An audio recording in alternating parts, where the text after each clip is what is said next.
Assalamualaikum warahmatullahi wabarakatuh. Perkenalkan, saya Niswi Wahyu Maila, guru SD Negeri 4 Mertasari, calon guru penggerak Angkatan 11 Kabupaten Banjarnegara. Pada kesempatan kali ini, saya akan memaparkan tentang aksi nyata budaya positif yang telah saya lakukan. Bersama fasilitator saya bernama Ibu Kristina Triastuti Indahsari dan pengajar praktis saya bernama Ibu Tuti Handayani MPD. Latar belakang saya melaksanakan aksi nyata ini adalah selama ini saya melihat sebagian besar murid tidak suka dihukum apabila mereka melakukan tindakan salah ataupun melanggar aturan. Saya melihat ekspresi kecewa dan marah ketika murid saya sedang dihukum, bahkan sampai dipermalukan di depan temannya. Untuk itu, saya merasa bahwa hukuman bukanlah cara utama dalam menanamkan keyakinan positif pada murid. Tujuan saya melakukan aksi nyata ini adalah menciptakan dan menumbuhkan budaya positif di kelas dan sekolah, tidak hanya pada murid, namun warga sekolah. Yang kedua, membimbing murid memiliki sikap disiplin dan karakter yang kuat dalam dirinya. Tolak ukur untuk keberhasilannya adalah ada 3, yaitu terbentuknya keyakinan kelas yang dibuat berdasarkan pendapat murid dan kesepakatan bersama. Kedua, terlaksananya keyakinan kelas dalam lingkungan sekolah. Dan yang ketiga, menjiwai nilai universal yang telah menjadi keyakinan dalam kelas. Lini masa tindakan yang saya lakukan adalah 1. Menghadap atasan untuk berdiskusi dan meminta izin melakukan diseminasi di sekolah tentang budaya positif. Kedua, mengumpulkan rekan guru dan meminta kesediaannya untuk menyebarkan pemahaman budaya positif. Ketiga, berkolaborasi untuk melakukan keyakinan kelas dengan rekan guru yang menjadi wali kelas. Memantau, merefleksi, dan mengevaluasi kegiatan pembuatan dan pelaksanaan keyakinan kelas. Dukungan yang saya butuhkan ada 2, yaitu dukungan moral dan moral. Moral adalah dukungan dan kolaborasi dari atasan, rekan guru, dan orang tua agar keyakinan kelas yang mengandung nilai universal dapat dilaksanakan oleh murid. Selanjutnya adalah moral. Sarana dan prasarana yang dibutuhkan untuk mendukung terlaksananya budaya positif dan keyakinan kelas. Tantangan dan halangan yang saya temui pertama adalah mengajak berkolaborasi dengan rekan guru. Ini merupakan hal yang tidak mudah, sehingga saya perlu melakukan pendekatan agar rekan guru mau bersama untuk belajar dan menerapkan kegiatan budaya positif. Hambatannya adalah saya harus mengulang kegiatan diseminasi ini karena kegiatan pertama tidak berhasil tersimpan di handphone, sehingga saya harus menggunakan perekam di laptop. Namun hal ini tidak menurunkan semangat saya untuk melakukan kegiatan diseminasi ini, walaupun tidak semua rekan bersedia hadir kembali dikarenakan kesibukan dalam pekerjaan. Berikut adalah dokumentasi penyebaran pemahaman budaya positif dan kegiatan aksi nyata pembuatan keyakinan di kelas. Assalamualaikum warahmatullahi wabarakatuh.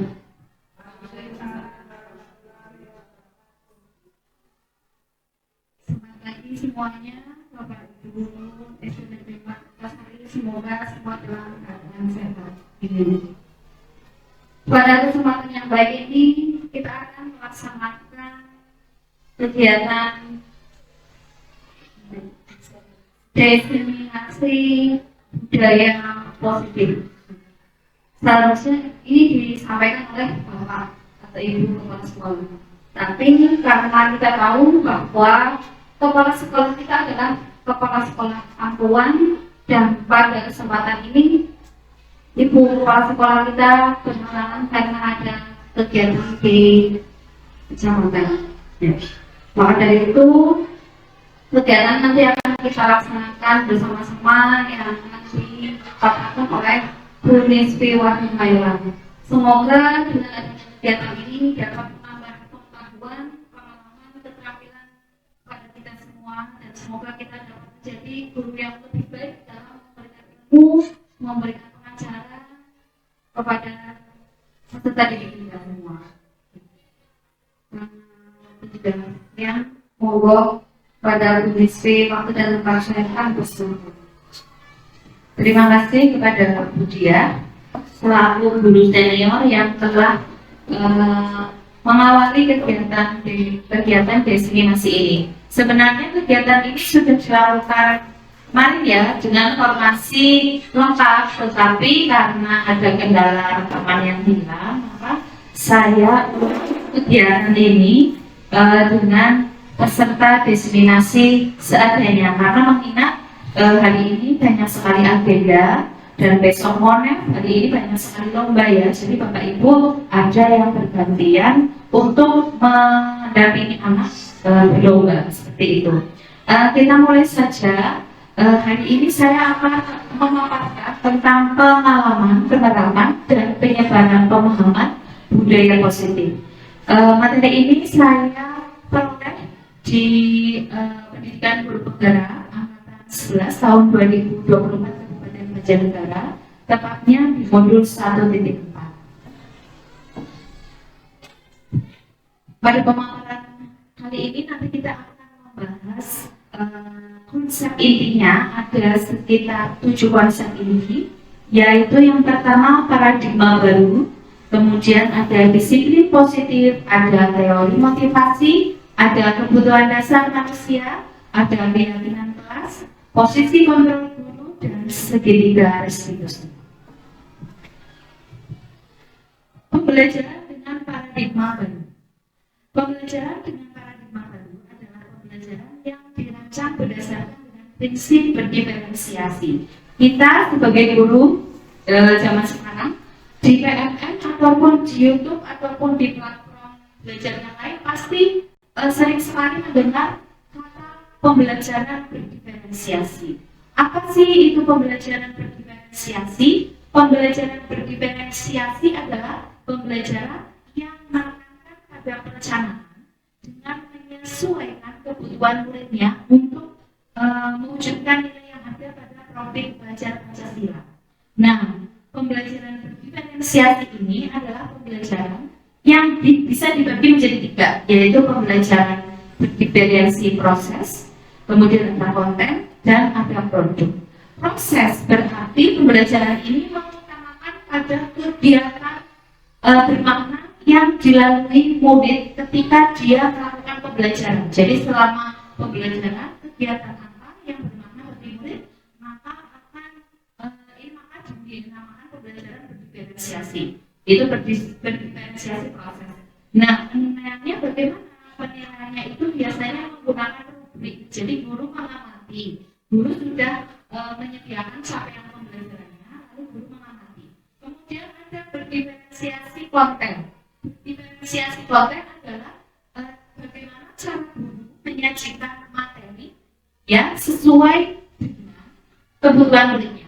Kadang ada, kita ketahui ya bahwa pemahaman murid itu dibagi menjadi 3, auditory ya yang suka mendengar, kemudian ada yang suka membaca, dan ada yang suka hanya melihat gambar ataupun video. Nah, dengan pembelajaran berdiferensiasi konten, kita itu bisa menyesuaikan minat gaya belajar siswa. Jadi kita kelompokkan ya, apakah siswa itu ini suka membaca, maka maksudnya pemahamannya dari membaca, pemahamannya dari mendengarkan, dan lain-lain. Nah, berbicara tentang nilai, ada berdiferensiasi produk, tadi maaf lupa ya. Berdiferensiasi produk berarti produk yang siswa hasilkan ya. Evaluasi itu, nilai evaluasi atau summatif itu juga termasuk produk. Kenapa? Karena itu adalah hasil akhir dari siswa mengerjakan atau menilai apa sih yang sudah, pemahaman yang sudah ada di siswa tersebut. Selain produk nilai asesmen, juga bisa produk yang lain, proyek, dan lain-lain seperti itu. Nah, berbicara tentang nilai, karena kita kurikulum merdeka, erat sekali kaitannya dengan P3 ya, yaitu profil belajar Pancasila. Yang kita ketahui P3 itu yang pertama ada beriman, bertakwa kepada Tuhan Yang Maha Esa, dan berakhlak mulia. Jadi di sini pelajar Pancasila itu diharapkan memiliki spiritualitas yang tinggi sehingga dapat menerapkan segala nilai-nilai baik sesuai dengan ajaran agama dalam kehidupannya sehari-hari. Jadi tidak hanya kita itu tidak hanya menerapkan anak itu pintar agamanya saja, pintar ilmunya saja, tetapi harus berakhlak mulia, ya.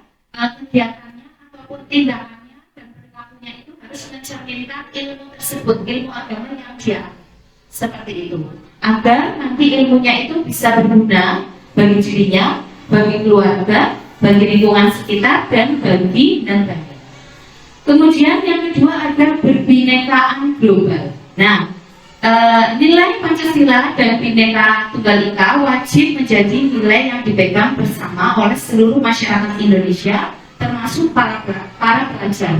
Apabila nilai Bhinneka Tunggal Ika sudah tidak diragukan lagi ya, di Indonesia itu toleransinya sudah tinggi karena kita berasal dari lingkungan atau budaya yang heterogen atau banyak ya. Tapi berbinekaan global itu lebih menekankan pada perbedaan kita dengan asing, dengan negara asing seperti itu. Jadi ketika nanti pelajar kita atau kita berada di luar negeri atau kedatangan orang asing, kita itu dapat menyesuaikan dengan kultur budaya mereka, namun tidak kehilangan jati diri kita seperti itu. Kemudian selanjutnya ada gotong royong. Gotong royong ini adalah nilai yang dari dulu ya, oleh Insinyur Soekarno. Nah, saya ingat pada perumusan Pancasila di PPKI dan BPUPKI, Insinyur Soekarno itu mencanangkan atau mengeluarkan ide gotong royong. Memang budaya kita itu sangat kental dengan gotong royong ya. Nah, salah satu nilai penting yang juga dijunjung oleh bangsa Indonesia adalah gotong royong. Pelajar Pancasila akan mampu melakukan kegiatan bersama-sama dengan sukarela agar kegiatan tersebut dapat berjalan lebih lancar, lebih mudah, dan lebih ringan. Banyak sekali manfaat dari gotong royong. Kita sebagai warga Indonesia pasti sudah menikmati manfaat tersebut. Lanjutnya adalah mandiri. Selain kita harus memiliki sikap gotong royong, kita juga harus memiliki sikap mandiri. Sikap mandiri ini berbeda dengan sikap egois ya. Sikap mandiri itu diibaratkan seperti kita dapat menyelesaikan tugas kita sendiri. Itu harus berada pada lingkungan siswa ya. Ketika ulangan atau ketika mengerjakan asesmen sumatif, itu kan kita tidak mungkin bergotong royong. Maka siswa bisa menyelesaikan tugasnya sendiri dengan tanggung jawab. Kemudian bernalar kritis. Untuk menghadapi kompetisi global seperti saat ini dan masa mendatang, maka kemampuan bernalar kritis sangat diperlukan. Kemampuan bernalar kritis sendiri diartikan sebagai kemampuan secara objektif memproses informasi baik secara kualitatif dan kuantitatif, membangun keterkaitan antara berbagai informasi, menganalisa informasi, mengevaluasi, menyimpulkan.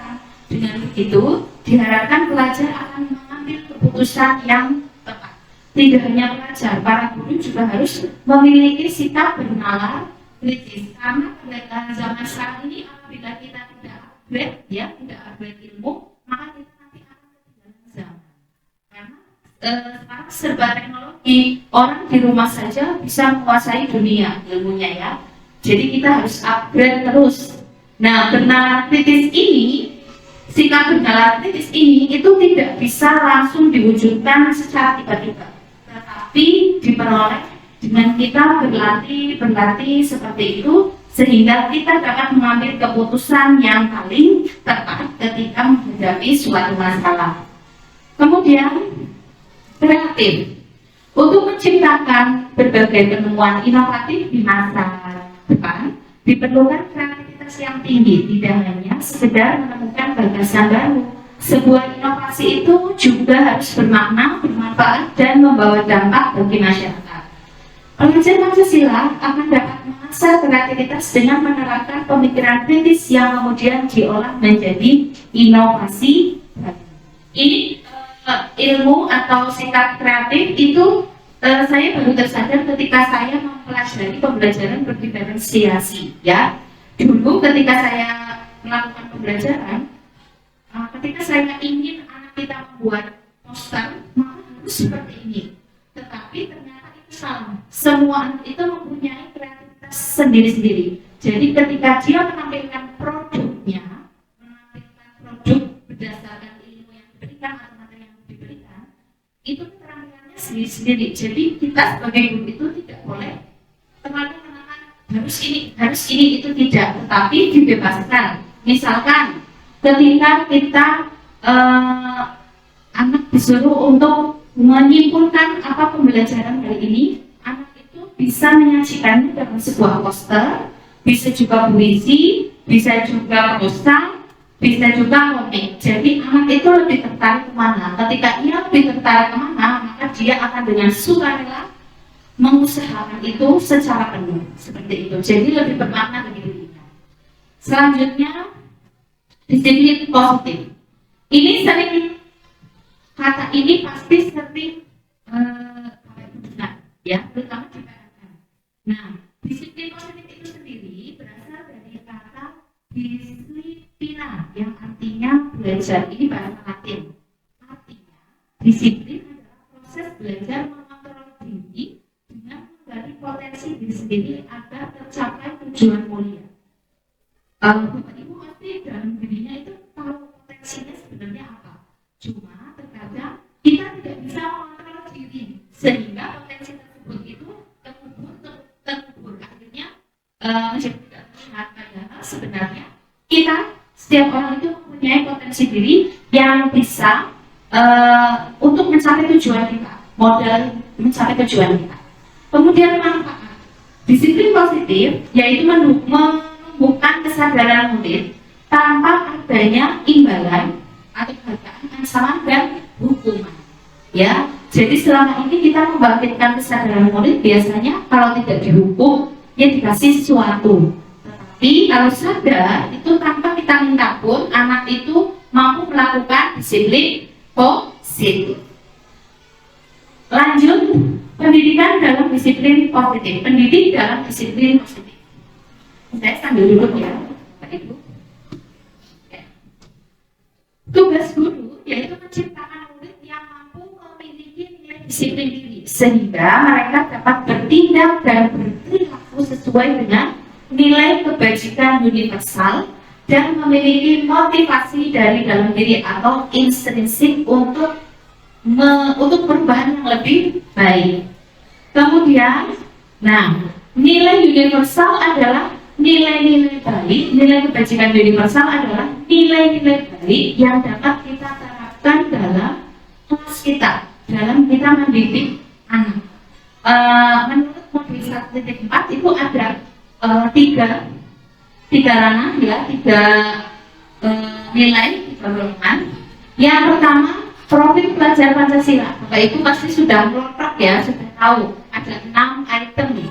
Kemudian ada menurut Ibu Prime Gas Program atau PYP, toleransi, rasa hormat, integritas, mandiri, menghargai, antusias, empati, keingintahuan, kreativitas, kerjasama, percaya diri, dan komitmen.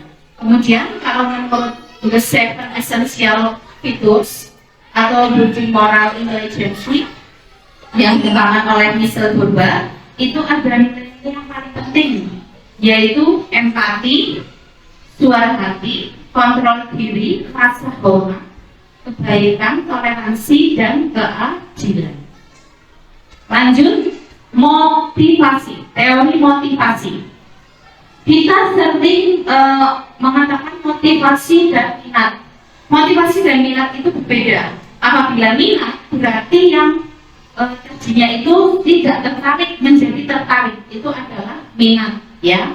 Tetapi kalau motivasi dia sebenarnya sudah tertarik, tapi dorongan dari dalam diri untuk memaksimalkan ketertarikannya itu belum ada. Contoh, misalkan saya sudah tertarik bermain voli, tetapi motivasi diri saya untuk berlatih voli itu belum ada. Nah, itu namanya motivasi, dorongan, ya. Nah, motivasi itu sendiri menurut Diana Garsen itu dibagi menjadi dua. Ada motivasi ekstrinsik yang berasal dari luar diri dan motivasi intrinsik. Apabila motivasi ekstrinsik itu biasanya dilakukan untuk menghindari hukuman atau ketidaknyamanan. Sedangkan yang lainnya itu untuk mendapatkan imbalan atau penghargaan. Itu ekstrinsik dari luar. Sedangkan kalau intrinsik yang dari dalam itu karena dia itu ingin menghargai dirinya sendiri. Jadi dia melakukan itu. Lanjut ke apa itu nilai-nilai universal? Ini perbedaan hukuman, konsekuensi, dan restitusi. Hukuman adalah apabila murid menerima tindakan atau hukuman dari kesalahan tanpa melalui kesepakatan dan penghargaan dari pihak guru sebelum ataupun sesudahnya. Biasanya kesalahan dan hukuman yang diterima itu tidak balance atau tidak seimbang, ya. Misalkan terlambat sekolah, malah kon melayu, itu kan tidak pas. Biasanya kalau terlambat sekolah, ya biasanya hukumannya harusnya itu tidak atau jangan mengikuti pelajaran selama 20 menit atau mengikuti tambahan pelajaran karena telat. Nah, itu baru seimbang. Berbeda dengan konsekuensi. Apabila konsekuensi sebenarnya beda tipis dengan hukuman, tetapi kalau konsekuensi itu sudah ada kesepakatan antara guru dan murid. Jadi ketika murid membuat kesalahan, guru hanya mengingatkan konsekuensi apa yang harus dia kerjakan karena dia melakukan kesalahan. Itu kalau konsekuensi. Kalau restitusi itu lebih pada proses menciptakan kondisi murid untuk memperbaiki salahnya. Jadi sudah ada kesepakatan antara guru dan murid, sudah ada nilai yang diyakini. Tetapi guru itu lebih menggali bagaimana cara menyelesaikan masalah yang ditimbulkan dari kesalahan yang dilakukan oleh murid. Gitu. Jadi nilainya nanti akan lebih kuat, karakternya akan lebih kuat dalam diri murid. Lanjut tentang hukuman dan konsekuensi. Ini contoh hukuman dan konsekuensi. Bapak Ibu bisa melihat di depan ya, ada 4 item. Coba kita simpulkan, ini masuknya itu hukuman atau masuknya itu konsekuensi. Coba ya Bapak Ibu, lari mengelilingi lapangan karena terlambat hadir. Biasanya itu apa? Ya, hukuman. Karena tidak ada kaitannya ya antara terlambat dan lari.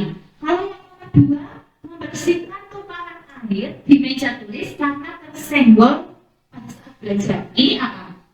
Iya, konsekuensi. Dia itu tahu dia harus membersihkan karena dia sudah menumpahkan. Kemudian murid diminta untuk push up 15 kali karena tidak menggunakan masker. Apa itu? Hukuman, karena tidak nyambung ya, tidak menggunakan masker, bukan push up ya.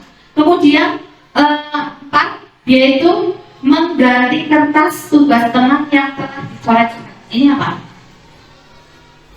Mengganti kertas tugas teman karena dicoret-coret. Iya, konsekuensi. Dia tahu apa yang dilakukan itu salah dan apa konsekuensinya. Kemudian kita masuk ke kebutuhan dasar manusia. Kebutuhan dasar manusia itu dibagi menjadi 5. Ya, kalau yang kita tahu kan kebutuhan dasar manusia dari zaman dulu itu sandang, papan, pangan ya. Tetapi ini lebih pada pendidikan, kebutuhan dasar manusianya. Ya, yang pertama adalah bertahan hidup. Kemudian yang kedua adalah kasih sayang dan rasa terima kasih. Yang ketiga penguasaan. Yang keempat kesenangan. Yang kelima adalah kebebasan. Nah, kebutuhan dasar manusia itu adalah segala tindakan manusia itu memiliki tujuan. Semua yang kita lakukan tidak lain itu untuk mendapatkan apa yang kita inginkan. Misalkan kita ingin sesuatu, pasti kita akan berusaha. Nah, begitu juga untuk pemenuhan kebutuhan manusia ini. Lanjut tentang kebutuhan bertahan hidup. Kebutuhan bertahan hidup adalah kebutuhan yang bersifat fisiologis untuk bertahan hidup. Misalnya, dia mempertahankan kesehatannya, rumah, dan dia harus makan. Kebutuhan biologis sebagai bagian dari proses reproduksi termasuk kebutuhan untuk tetap bertahan hidup. Komponen psikologis pada kebutuhan ini meliputi kebutuhan akan perasaan aman. Ya, kalau untuk biologis berarti untuk tubuh. Kemudian kalau untuk psikologis itu lebih kepada rasa nyaman dan rasa aman. Lanjut tentang kasih sayang dan rasa diterima. Kita yang sudah dewasa saja ya, yang sudah pasti tetap harus membutuhkan kasih sayang dan rasa yang diterima, ya kan? Nah, tidak berbeda dengan anak-anak juga pasti membutuhkan rasa kasih sayang dan rasa diterima, apalagi dari orang tuanya sendiri. Dari guru saja kadang anak itu padahal kita sudah merasa adil, tapi kadang anak merasa ada yang lebih tepat. Seperti itu. Itu karena kebutuhan kasih sayang dan rasa ingin diterima. Seperti itu ya. Kemudian ada penguasaan atau kebutuhan pengakuan atas kemampuannya. Bapak Ibu pernah tidak menemui anak yang ambisius atau dia itu pengen nilainya itu 100 seperti itu, dan dia itu apabila tidak jelas dia itu suka ketika dipuji. Nah, ini adalah salah satu untuk pemenuhan kebutuhan penguasaan. Jadi dia itu merasa diakui akan kemampuannya, yaitu dia bisa mendapatkan nilai 100. Begitu juga dengan misalkan anak yang suka nakal sama temannya, atau dia itu pokoknya cara anaknya itu kata-katanya itu ketua geng, ya biasanya ketua geng itu merasa ingin dihargainya atau rasa penguasaannya itu lebih tinggi karena dia itu merasa bahwa aku ini ketua geng, aku pasti lebih daripada kalian anggota-anggotanya, itu misalkan ya. Kemudian ada kebebasan. Kebutuhan untuk bebas adalah kebutuhan akan kemandirian, otonomi, memiliki pilihan, dan mampu mengendalikan arah hidup seseorang. Anak-anak dengan kebutuhan kebebasan yang tinggi menginginkan pilihan, mereka perlu banyak bergerak, suka mencoba-coba, tidak terlalu terpengaruh orang lain, dan senang mencoba hal baru dan menarik. Ini saya temukan di kelas saya, namanya Teguh. Dia itu tidak bisa anteng, sukanya itu berlari-lari, ya Bu ya. Ada orangnya ya, Teguh melihat. Teguh itu sedang belajar, yang lain mengerjakan, dia malah suka nonton poni, ya tidak? Ya tidak Bu? Ya? Ya tidak? Iya. Nah, ini mungkin rasa bebasnya ketika di kelas itu kurang. Jadi dia itu mencurahkan rasa kebebasannya dengan lari-lari ataupun keluar kelas seperti itu. Lanjut tentang kesenangan. Kita orang dewasa saja pasti setiap hari itu pengen senang, ya begitu juga dengan anak. Apabila kita merasa senang, maka kita pasti akan melakukannya secara sukarela, ya atau tidak. Nah begitu juga dengan anak. Ketika anak senang, ya pasti di dalam pembelajaran dia itu akan lebih maksimal. Tapi kebalikannya, apabila sudah tidak senang, pasti pembelajaran dia akan pasif, ya atau tidak aktif. Lanjut, analisis kasus. Nah, saya punya satu kasus, Ibu Ambar, guru wali kelas 2 di SD Pelita Hati, sedang bingung menghadapi ulah salah satu murid di kelasnya, yaitu Doni. Beberapa anak di kelas 2 telah datang padanya dan mengeluhkan Doni yang seringkali meminta bekal makan siang mereka dengan paksa. Jika Anda menghadapi situasi seperti Ibu Ambar, apa yang akan Anda lakukan? Menurut Anda, kira-kira apa alasan Doni melakukan itu? Doni ini berarti merebut makanannya ya. Nah, ini setelah saya analisis, kita simpulkan ya, ada 5 kebutuhan dasar manusia yang ingin Doni capai. Yang pertama yaitu bertahan hidup. Dia lapar, jadinya dia itu meminta atau merebut bekal temannya karena dia tidak membawa bekal. Kemudian kasih sayang dan rasa diterima, ingin lebih diperhatikan oleh kedua orang tuanya. Mungkin di rumah itu Doni itu kurang diperhatikan sehingga dia mencari perhatian di sekolah. Kemudian penguasaan, dia merasa bisa dan hebat karena temannya itu takut dan mau menuruti kemauannya. Kemudian kebebasan, dia itu merasa bosan dengan bekal sehingga dia tidak membawa bekal padahal dia lapar, ya makanya ketika lapar dia merebut makanan temannya. Kemudian kesenangan, ia suka dengan ekspresi wajah temannya ketika dia iseng. Ia menganggap itu sangat lucu. Ya, ini kesenangan. Kemudian keyakinan kelas. Bapak Ibu pernah membuat keyakinan kelas? Saya kemarin membuat kesepakatan kelas, tapi ternyata setelah saya belajar modul ini, kesepakatan kelas yang saya buat itu masih kurang baik ya. Jadi setelah mempelajari modul ini, saya juga berusaha untuk membuat keyakinan kelas. Nah, keyakinan kelas adalah untuk menciptakan keyakinan kelas, guru berperan dalam membuat kesepakatan antara guru dan murid. Keyakinan kelas itu berisi tentang pernyataan universal yang mudah diingat. Jadi tidak perlu panjang-panjang, dipahami dan dilaksanakan. Keyakinan kelas adalah disiplin positif yang dapat diterapkan dalam membangun budaya positif di sekolah. Keyakinan kelas akan membantu murid untuk mengembangkan disiplin diri, karena murid itu akan belajar untuk mematuhi nilai yang telah dia yakini. Kemudian, apakah sama antara keyakinan kelas dan peraturan kelas? Beda. Apabila keyakinan kelas adalah terletak pada motivasinya. Apabila keyakinan kelas itu biasanya motivasinya itu dari dalam diri. Sedangkan kalau peraturan kelas itu sifatnya mengikat atau memaksa, sehingga motivasinya itu jelas dari luar, yaitu ekstrinsik. Kemudian lanjut tentang pembentukan keyakinan kelas, ada lima hal. Ya, yang pertama meminta murid untuk menuliskan keyakinannya, apapun itu. Ya, jadi guru hanya menampung pendapat murid, keyakinan murid apa itu ditampung oleh guru. Kemudian membahas keyakinan yang telah ditulis, memilih keyakinan kelas, kemudian mengubah keyakinan agar menjadi kalimat positif. Kemudian menyepakati keyakinan kelas. Seperti contoh di kelas saya itu ada kesepakatan kelas. Yang pertama itu sebenarnya itu tidak boleh membuang sampah sembarangan. Kemudian diubah menjadi kalimat positif menjadi ya betul, buanglah sampah pada tempatnya. Tapi ini masih berbentuk kalimat atau pernyataan. Nah, di modul 1-4 itu lebih baik berbentuk nilai. Nah, nilainya adalah kebersihan. Begitu juga misalkan datang tepat waktu, berarti nilainya adalah disiplin. Seperti itu. Lanjut tentang 5 posisi kontrol guru.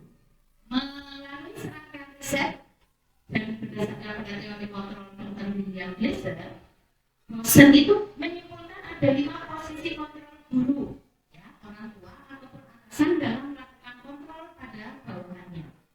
Kelima kontrol tersebut yaitu penghukum, pembuat rasa bersalah, teman, pemantau, dan manajer.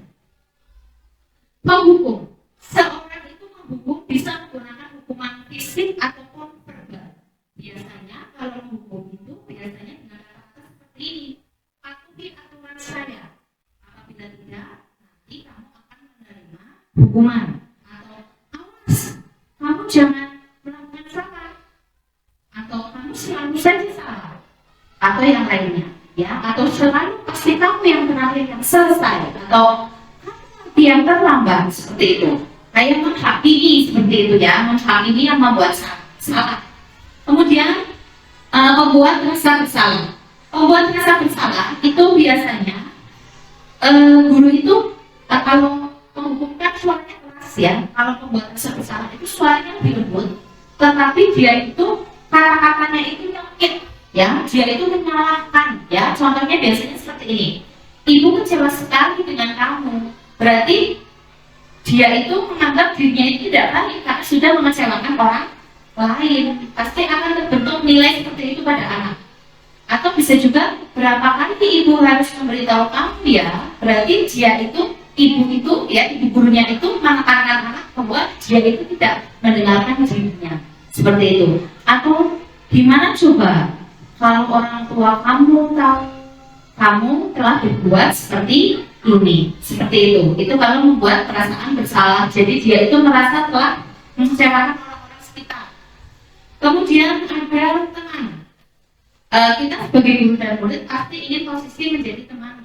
Teman dalam arti komunikasinya itu lancar, ya. Tetapi dalam ini posisi kontrol butuh, teman itu lebih pada dia melakukan sesuatu karena ingin demi temannya, ya, demi orang yang dia sayang, demi orang yang dia membuat dia nyaman. Dan ini tidak baik karena ini akan membentuk motivasi eksternal. Jadi melakukan sesuatu tidak dari dalam dirinya. Contoh kalimatnya seperti ini: ayo bantulah demi bapak, ayo lakukan itu demi ibu. Maka dia akan melakukan itu bukan buat dirinya sendiri, tapi buat orang lain. Atau ayo ingat, tidak bantuan bapak selama ini. Jadi mungkin bantuannya itu apa? Jadi dia harus melakukan timbal balik untuk orang yang dianggapnya menjadi teman, seperti itu. Kemudian pemantau. Posisi pemantau itu artinya dia hanya mengawasi. Guru hanya mengawasi muridnya. Ketika murid melakukan salah, dia hanya cukup mengingatkan apa konsekuensi atau apa kesepakatan yang telah disepakati. Ya, misalkan dengan kata-kata seperti ini: anak membuat salah, pasti guru akan mengatakan peraturannya apa. Nah, seperti itu. Apa yang telah kamu lakukan, sanksi atau konsekuensinya apa? Jadi selalu mengingatkan pada konsekuensi atau hukuman yang telah disepakati, seperti itu.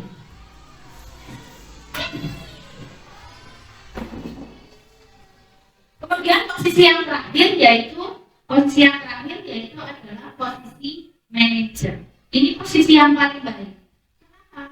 Di sini itu guru tidak menghakimi kesalahan siswanya atau muridnya. Ketika siswa atau murid melakukan kesalahan, dia itu tidak semakin membuat gagal, tapi dia akan menumbuhkan motivasi muridnya agar muridnya itu mampu mengatasi ataupun mampu memecahkan masalah yang ia timbulkan dari kesalahannya. Biasanya kata-katanya seperti ini: apa yang kita yakini kita tindakan dengan yang mana yang kita yakini, terus apakah kamu meyakininya, terus bagaimana cara memperbaikinya, apa intinya kamu untuk memperbaikinya, seperti itu. Jadi siswa itu diarahkan untuk bagaimana caranya biar masalah yang aku timbulkan itu bisa aku selesaikan, seperti itu. Kemudian ini ada sebuah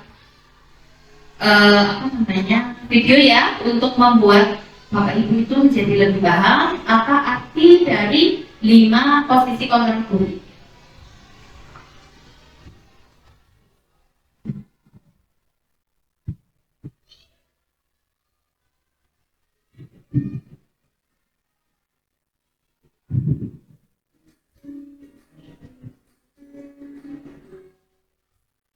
Salam bahagia ibu dan bapak guru hebat. Dalam penerapan disiplin positif restitusi, salah satu program yang dikembangkan adalah 5 posisi kontrol. 5 posisi kontrol dalam restitusi adalah proses perjalanan seorang pendidik agar dapat mengenali dirinya. Pada video kali ini, kita akan membahas tentang 5 posisi kontrol yang dikembangkan oleh Diane Dawson dan contoh penerapannya.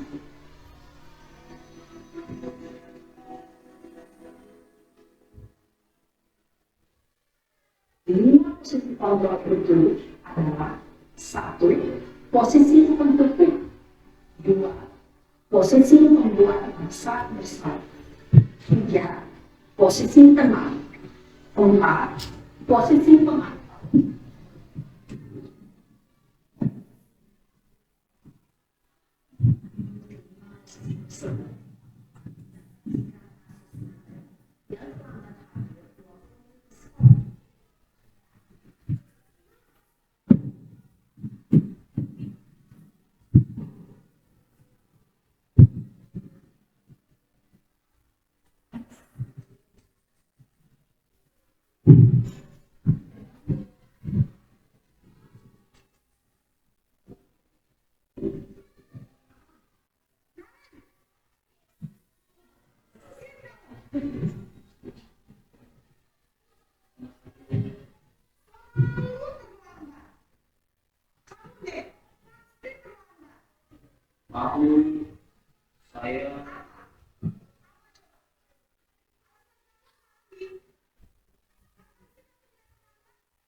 Posisi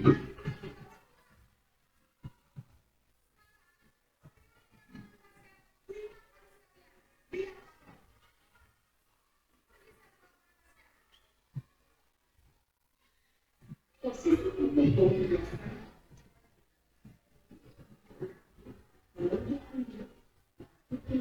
dan memilih.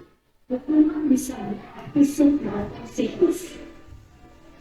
Ibu dan bapak dapat terjadi pada ketika guru berada pada posisi tertentu adalah guru cenderung akan memberontak bahkan lebih pada dendam.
Coba, Maaf Bu, maaf sekali.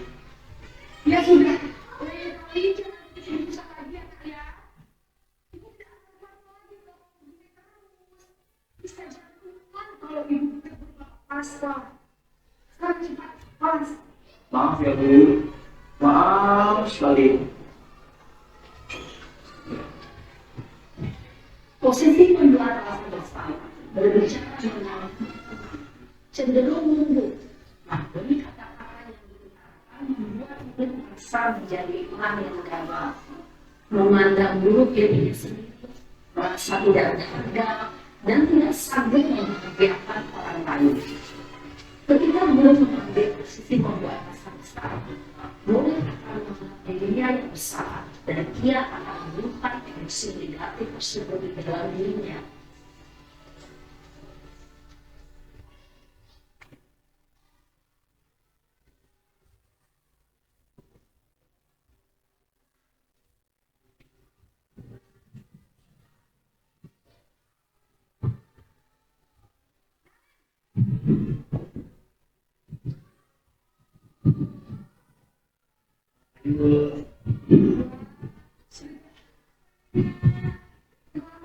Biasa ya. Iya Bu, habis ibu saya membangunkan saya Bu. Kamu malah menyalahkan ibu kamu. Ibu kan kencang. Kok kenapa sih? Iya Bu, saya memang bangun tadi. Jadi biar bisa kencang, tetap nggak senja Bu. Ya sudah sana. Nanti lain kali larinya lebih kencang lagi ya. Biar gak terlambat lagi. Bikin seneng ibu. Demi ibu. Sana. Bisa Bu. Ya sudah sana masuk kelas. Ibu beresin urusan absen kamu. Kamu ini ada-ada saja. Dalam posisi teman, guru berbicara dengan nada suara cenderung bersedar proyek untuk menjaga suasana tempat santai. Murid akan merasa senang, aman, dan akrab dengan guru. Identitas yang tercipta adalah identitas sukses atau berhasil. Namun, perlu diingat, karena ini masih dorongan eksternal, maka ada faktor ketergantungan dari murid kepada orang tertentu. Di sini beri aksennya, sehingga dengan waktu murid bisa berperilaku baik, namun hanya pada orang-orang tertentu saja.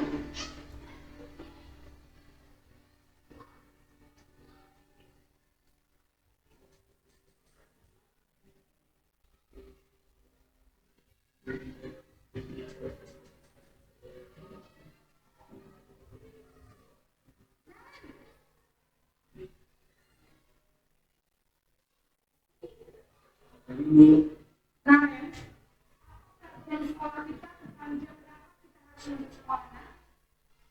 kita harus di sekolah jam 7 Bu. Iya betul, sekarang sudah jam 7.20. Kalian juga tahu konsekuensinya, lambat aja. Paham Bu, saya harus tinggal kelas pas jam istirahat selama 20 menit. Iya benar, konsekuensinya demikian. Jadi nanti jam 9.30 pas istirahat, kamu harus tinggal di kelas, kerjakan tugas tambahan untuk kepentingan kamu, ya? Baik Bu. Posisi pemantau mengandalkan penghitungan atau data untuk mengontrol murid. Guru mengarahkan murid berdasarkan peraturan dan konsekuensi. Seorang pemantau menunjukkan bahasa tubuh dan ekspresi wajah yang datar dan cenderung formal.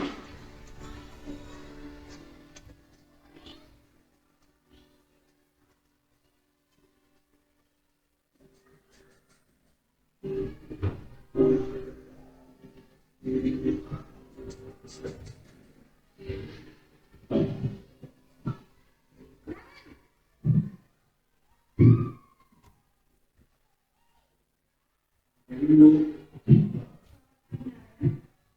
maaf Bu, saya terlambat. Iya, sekolah masuknya jam 7, sekarang sudah jam 7.20. Jadi sekarang bagaimana nih, Karen? Maaf Bu, saya lupa soal saya semalam. Baiklah, menurut kamu, keyakinan sekolah yang mana yang kamu tingkatkan? Menghargai diri sendiri dan orang lain mungkin ya Bu. Setuju.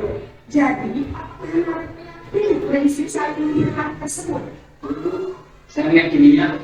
Apakah kalian bersedia memperbaiki masalah keterlambatan ini? Bersedia Bu. Bagaimana kamu akan memperbaiki masalah keterlambatan ini? Saya akan coba untuk tidak lupa menyetel alarm saya Bu. Baik, kalau mereka menerapkan di rumah, ada orang yang kira-kira bisa untuk mengingatkan tidak? Ada Bu, kakak saya, Kak Emma. Orang selain KM. Selain Kak Emma, ada ibu saya. Baik, jadi yang mengingatkan adalah KM dan dia. Kira-kira akan bisa alarm kapan, bukan? Setelah pulang sekolah, akan segera saya lakukan. Baik, jadi kalian akan setel alarm untuk bangun besok pagi dan akan diingatkan oleh kakak dan bunda kalian. Ada janji bunda kalian? Ada tidak pengalaman lagi? Baik, kalian. Terima kasih bersama kamu. Sekarang kamu boleh kembali ke kelas untuk belajar. Jadi Bu, terima kasih. Posisi manajer adalah posisi kontrol yang disarankan untuk membimbing murid yang memiliki sikap disiplin dan positif, yaitu murid yang mandiri, bertanggung jawab, dan dapat mengerjakan bersama. Tujuan dari posisi ini adalah agar murid dapat refleksi atas tindakannya, guru akan terus memberikan pertanyaan bermakna, sehingga membuat murid dapat belajar dari kesalahannya dan mencari sebuah solusi untuk menyelesaikan. Ibu dan bapak guru hebat, setelah mengamati adegan 5 posisi kontrol tadi, kira-kira posisi mana yang paling ideal? Posisi mana yang dapat menunjang motivasi prinsip ini? Ya, tentu posisi manajer. Posisi ini memang posisi ideal untuk dituju setiap pemimpin. Pada posisi inilah, guru dapat disiplin positif yang berpihak pada murid, yang memerdekakan murid. Perjalanan seorang pendidik tentunya tidak mudah untuk sampai pada posisi seorang manajer. Namun, tujuan kita pasti, yaitu menciptakan murid merdeka dan bertanggung jawab. Semoga penyelenggara 5 posisi kontrol yang telah diperlihatkan dulu dapat menjadi ajang refleksi bagi kita semua, agar dapat terus mengasah dan menerapkan disiplin positif yang merdekakan murid. Mari terus berlatih dan bersemangat. Selamat menerapkan. Salam dan bahagia untuk dan bapak guru hebat.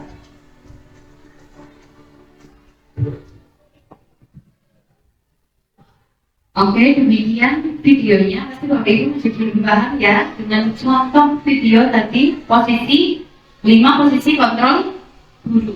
Kemudian selanjutnya ada segitiga restitusi. Nah, ini sangat kental kaitannya dengan posisi kita sebagai manajer. Sebagai manajer, guru menerapkan segitiga restitusi dalam penyelesaian masalah murid. Segitiga restitusi adalah suatu proses dialog di mana yang dilakukan oleh orang tua, guru, ataupun murid yang nantinya menghasilkan murid itu lebih mandiri dan lebih bertanggung jawab. Nah, tahapannya itu ada 3. Yang pertama, menstabilkan identitas, validasi tindakan, dan menanyakan keyakinan. Menstabilkan identitas ini berguna untuk membuat anak atau siswa yang merasa gagal karena berbuat salah menjadi lebih positif pada dirinya. Jadi dia itu tidak merasa kecewa pada dirinya sendiri. Guru itu bisa berkata, berbuat salah itu tidak apa-apa, tidak ada manusia yang sempurna, ataupun saya juga pernah melakukan kesalahan seperti itu. Kemudian ada menanyakan keyakinan. Pada tahap ini anak akan siap untuk dihubungkan dengan nilai-nilai yang ia percayai atau ia yakini dan berbeda menjadi orang yang seperti apa yang dia inginkan. Biasanya guru berkata dengan kata apa yang kita percaya sebagai kelas atau keluarga, atau apa nilai-nilai universal yang kita sepakati, seperti itu. Kemudian ada segitiga yang terakhir itu ada validasi tindakan. Validasi tindakan itu lebih pada guru menanyakan kesalahan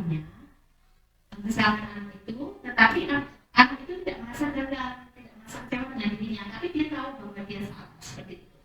Kemudian ini adalah contoh segitiga restitusi yang saya lakukan pada saat itu. Amin kelas 6 melakukan kesalahan. Kita tonton videonya ya.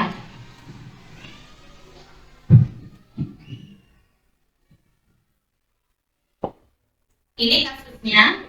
Amin meminjam pensil dari Rizky, namun tidak dikembalikan dan mengaku bahwa pensil Rizky itu telah hilang. Namun ternyata pensil tersebut diambil Amin karena ia tidak memiliki pensil. 2 hari yang lalu sebenarnya Amin sudah diberikan pensil oleh orang tua, tapi karena tidak hati-hati pensilnya itu hilang. Amin tidak berani untuk meminta lagi pada orang tuanya. Sementara uang saku sekolahnya itu selalu habis.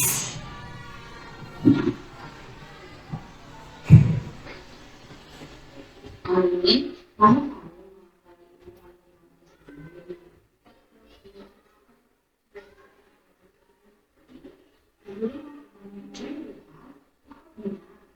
bilang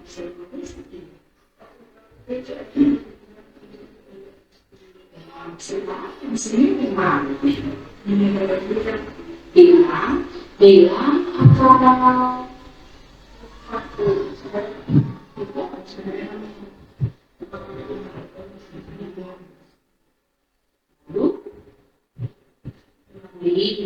setiap orang pasti pernah melalui masalah dan namun satu-satunya orang itu. Nah, kita dapat masalah ini bersama Amin. Oke, kamu pasti punya alasan melakukan itu. Kalau boleh tahu, alasan melakukan itu apa?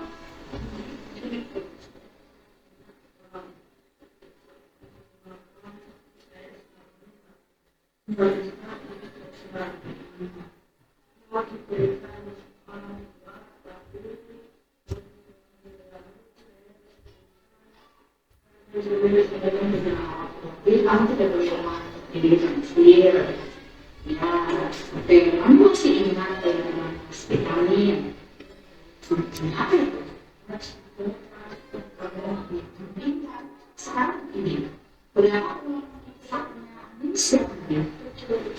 7.000 sehari 7.000. Oke. Kira-kira dengan uang saku itu kamu bisa membeli sebuah pensil tidak?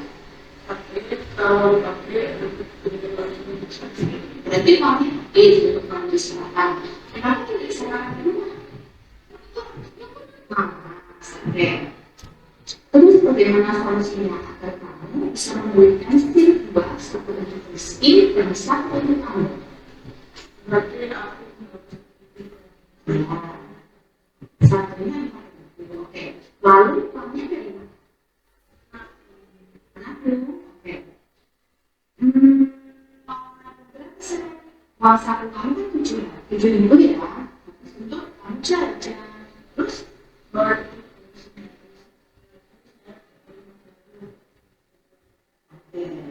lalu bagaimana apa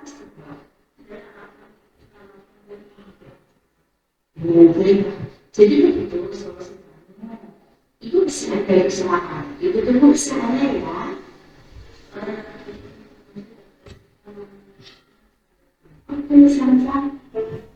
Itu salah satu contoh sertifikat inklusi yang telah saya lakukan pada kelas saya. Kemudian ini adalah contoh pembentukan keyakinan kelas yang pernah saya lakukan bersama anak-anak. Bahwa Ibu bisa melihat ya di dinding kelas ada kesepakatan kelas dan ada keyakinan kelas yang telah ditandatangani oleh semua siswa. Selanjutnya, oh ternyata sudah selesai. Begitu Bapak Ibu Guru pemaparan dari saya tentang budaya positif. Semoga materi ini nanti akan menambah wawasan kita dan menjadi motivasi kita untuk melakukan disiplin positif di lingkungan unit kerja kita. Terima kasih. Saya akhiri wabillahi taufiq wal hidayah. Wassalamualaikum warahmatullahi wabarakatuh.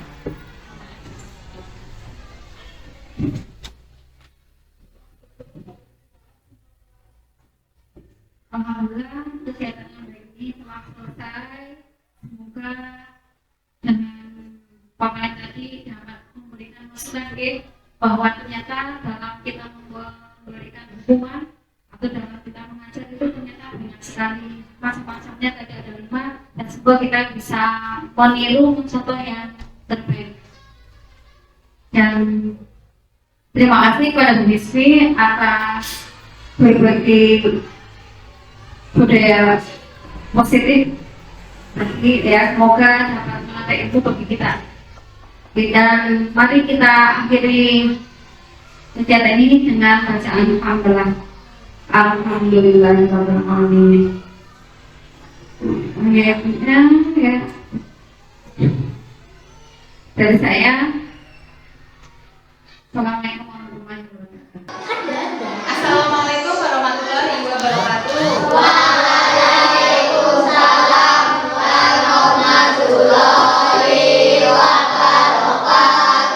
Sehat semua? Sehat. Makan? Belum. Kenapa belum sarapan? Lupa. Pakai tempe? Diapakan? Digoreng? Digoreng. Oke. Hari ini yang tidak berangkat siapa? Diva. Arjuna ada ini. Terus Ivan. Diva katanya diare. Kalau Ivan itu tidak ada kabarnya.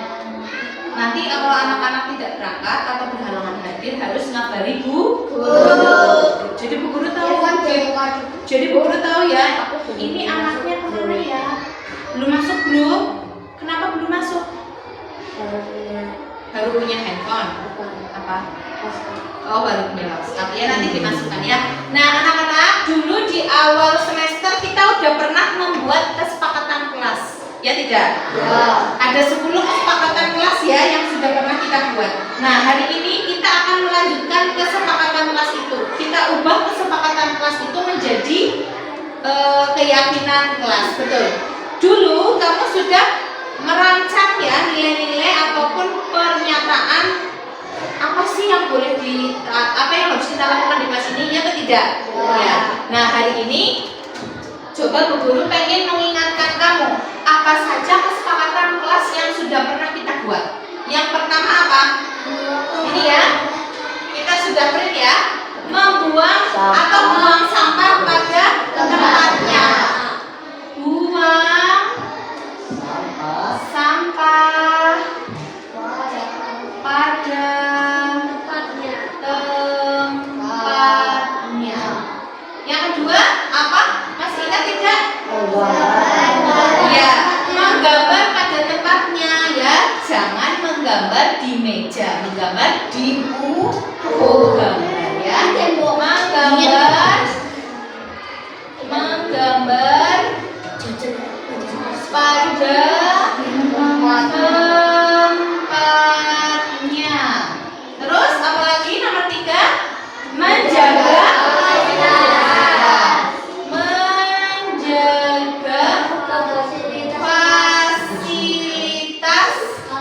kelas. Apa sih itu fasilitas kelas?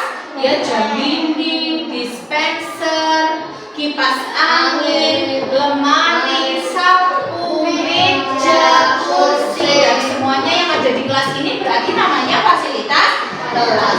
Terus yang keempat apa? Berkata sopan dan santun. Berkata sopan dan santun, ya. Terus yang keempat? Yang kelima, maaf, yang kelima. Datang tepat waktu. Datang tepat waktu. Terus yang keenam? Menjaga kerapian kelas. Menjaga kerapian pakaian. Menjaga kerapian pakaian. Seragamnya kamu berarti ya? Yang nomor 7 adalah ya apa Min? Iya betul. Kumpulkan tugas tepat waktu. Terus yang ke-8? Iya, saling menghargai. Saling menghargai. 9? Menjaga kerukunan. Berarti tidak boleh apa? Iya, benar. Orang-orang sekarang tidak boleh bertengkar. Berarti menjaga kerukunan. Dan yang terakhir apa? Menjaga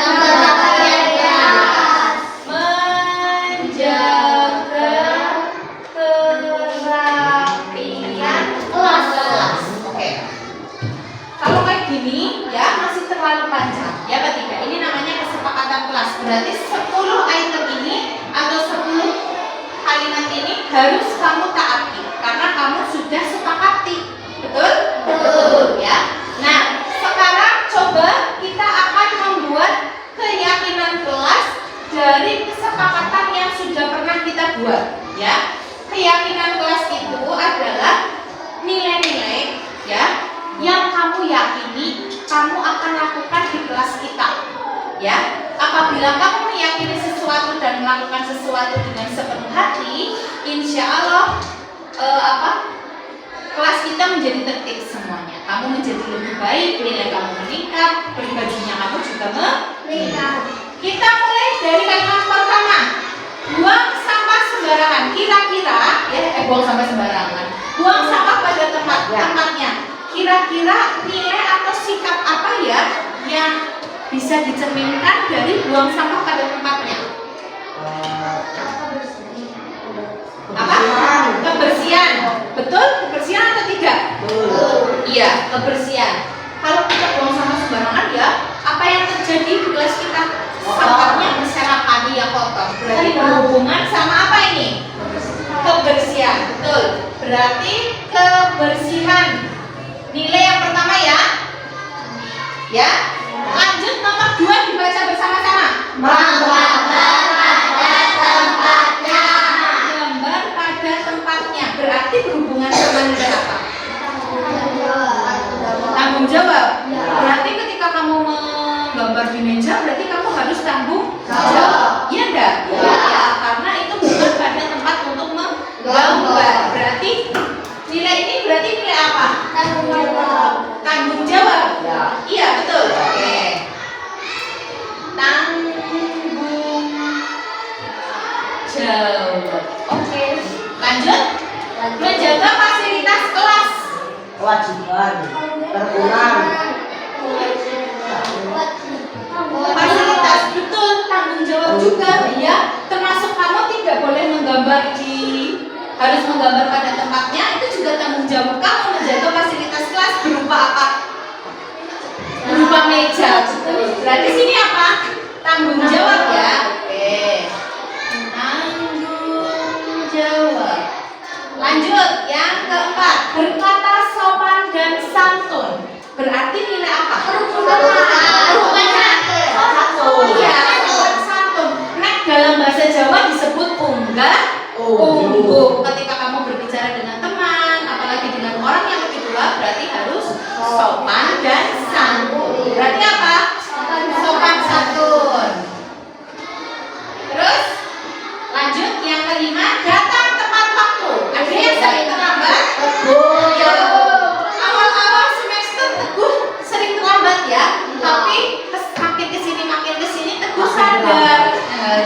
tidak makin terlambat.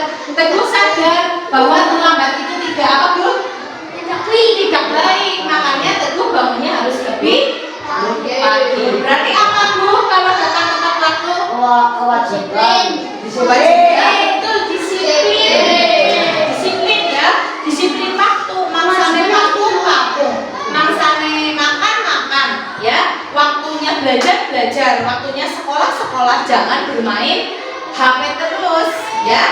Berarti jawabannya apa ini? Nomor 6, menjaga kerapian pakaian. Coba sekarang lihat sudah rapi belum? Berarti itu nilai apa? Tidak.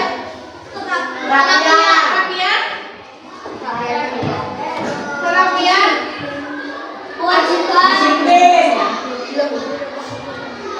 Kerapian bisa? Disiplin berhubungan sama waktu. Kalau disiplin, kalau ini berarti berhubungan sama hari Senin berarti harus memakai topi, pakai merah, bawahan merah, terus atasannya putih. Berarti lebih ke apa? Tertib bukan? Iya, rapi itu masuk tertib ya. Berarti ketertiban. Lanjut ya, untuk yang ketujuh, kumpulkan tugas tepat waktu. Waktu berarti disiplin. Saling menghargai, tidak saling mengejek ya. Saling menghargai berarti toleransi. Toleransi itu nilai saling menghargai dan menghormati. Toleransi. Lanjut, menjaga kerukunan. Kewajiban, iya wajib kita menjaga persatuan. Tapi nilai yang ditunjukkan nilai apa? Kalau kita rukun, kita menjadi apa?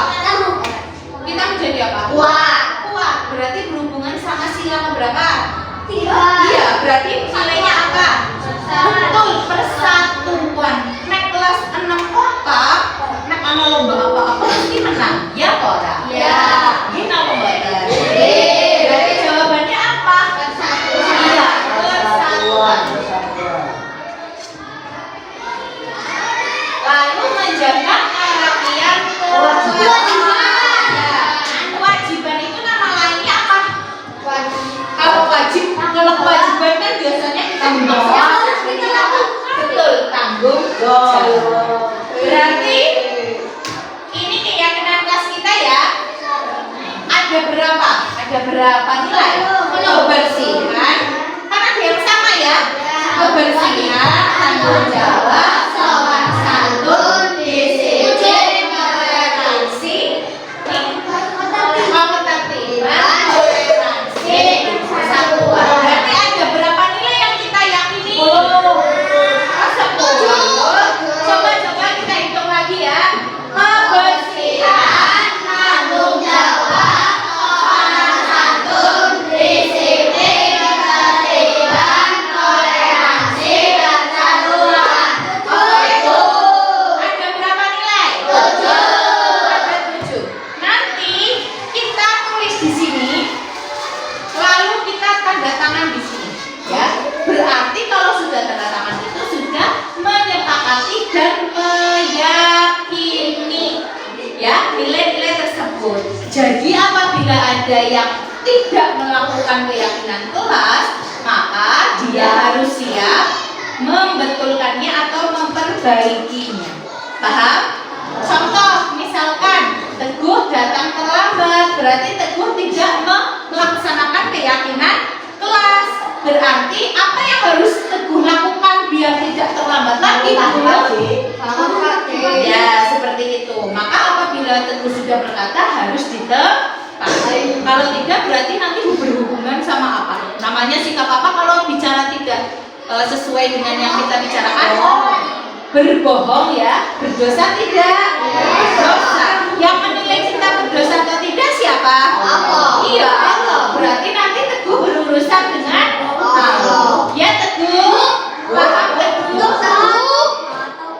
Contoh ya Teguh. Yang lain juga sama seperti itu, ya. Paham? Membolos berarti kan sudah disiplin ya. Bilangnya dulu ada acara keluarga, padahal tidak ada acara keluarga. Berarti itu sudah tidak meyakini keyakinan kelasnya. Paham ya? Sekarang kita tuliskan. Mau ditulis di mana, Nak? Mau diletakkan di mana ini keyakinan kelas? Di sana bawah. Sebelah mana? Itu. Ya. Itu Bu. Oh, sebelah sana. Oke. Sini dulu ya. Tulis dulu nanti baru tik. Judulnya keyakinan kelas.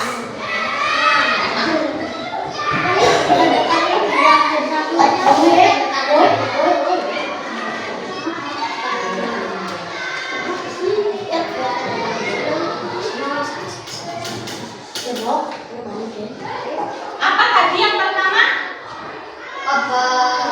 Kebersihan. Yang kedua? Tanggung jawab. Yang ketiga? Sopan santun. Yang keempat? Disiplin. Yang kelima? Ketertiban. Yang keenam? Toleransi.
nanti akan berburu tanya. Paham? Pemaparan yang dilaksanakan oleh Bu Nisfi Wahyumaila kemarin terkait dengan budaya positif sangat bermanfaat bagi kami kawan-kawan, karena kami jadi mengetahui bahwa dalam mengatasi masalah pada anak-anak itu ada beberapa tahap, dan yang paling baik adalah kita memposisikan diri sebagai manajer. Demikian serangkaian dokumentasi kegiatan diseminasi dari aksi nyata 1.4. Semoga bermanfaat. Terima kasih. Wassalamualaikum warahmatullahi wabarakatuh.